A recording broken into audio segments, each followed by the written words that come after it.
All right, so we've been talking about what's going on within Citywell, what my thoughts have been.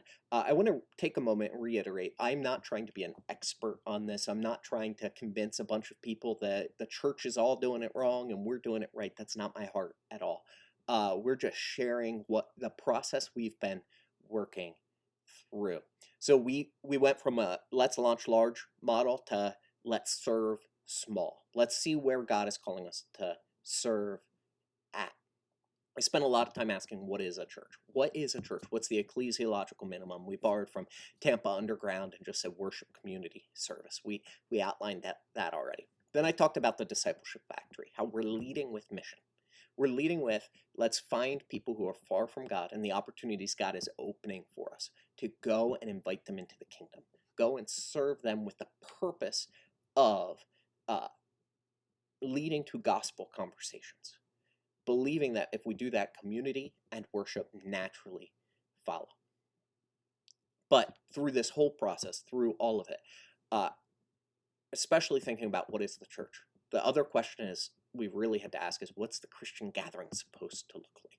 And there's one verse in particular that I went, I've never seen this lived out. And I don't know what it's like to see it lived out, but I want to see what it's like lived out. And we've been encouraging experimentation on it, and it's still not fully realized within our group, but I long to see it fully realized when we come together. And it's 1 Corinthians 14:26. A little bit of backstory on this verse. I want to make sure you know that 1 Corinthians.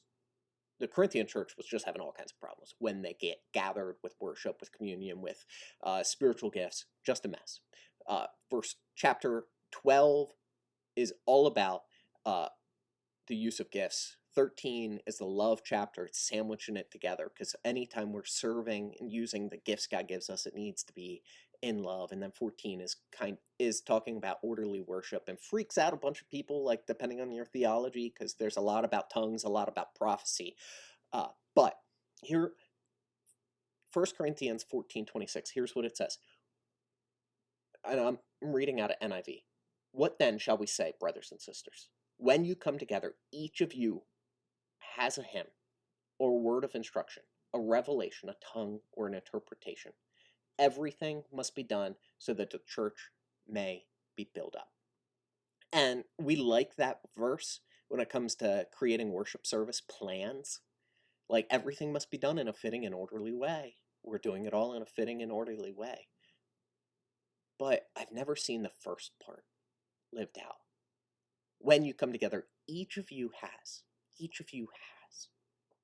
When a church gathers, every believer who's coming to join in that meeting has something to bring. God has something that they are designed to contribute. And right now, when we're worshiping with 10,000 people, when we're worshiping with 1,000 people, when we're worshiping with 100 people, it's really, really hard for everyone to contribute something. Yes, everyone could have a place to serve, to greet and shake somebody's hand. But this says a word of instruction, of revelation, a tongue, or an interpretation. Like, those are part of leading the service, not just shaking a hand. Everyone hears and sees, not just I'm serving behind the scenes. We all bring something. It's one of the reasons I love the idea of micro church. When we're meeting in a home or a coffee house or wherever we are, it's simple. There's lots of room for the Holy Spirit to move. And we allow everyone to bring something to that. Over the last few months, we've had a couple weeks where I came in thinking we had a plan.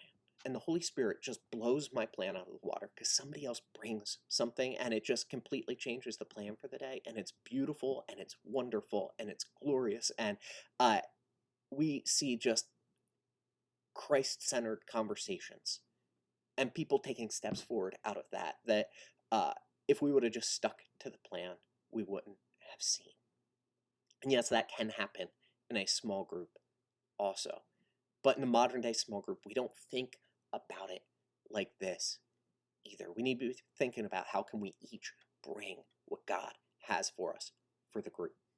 Now I'm going to pause here to stay at that 5-minute mark, and next I want to talk about what's the difference between a micro church and a small group.